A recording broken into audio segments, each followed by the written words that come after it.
करबे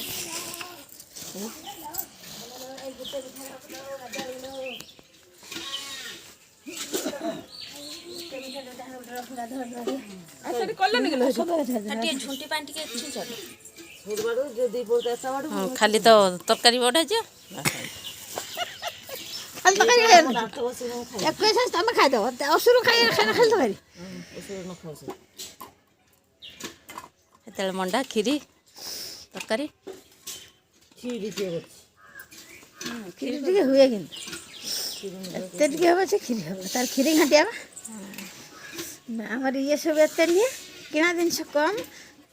ମଣ୍ଡା ହେବ ଚକୁଳି ହେବ କ୍ଷୀରି ହେବ କ୍ଷୀରି ହେବ ଗଇଁଠା ଗୁଡ଼ି ହେବ ମଣ୍ଡା ଖିଆ ଅସୁରେ मंडा खे असर मंडा खाने एठी होची तो काकरा खाउछन ଏପଟର ମାସି ଦେଖ ଦେଖ ଏଙ୍କର ଖାଲି ମିଠା ପିଠା ମିଠା ମିଠି झुट्टे पकाउनु देखे देख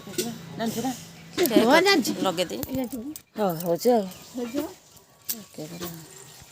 ସେ ବି କରୁଛି ଆଉ କ'ଣ କିଲୋ ମା काटि दे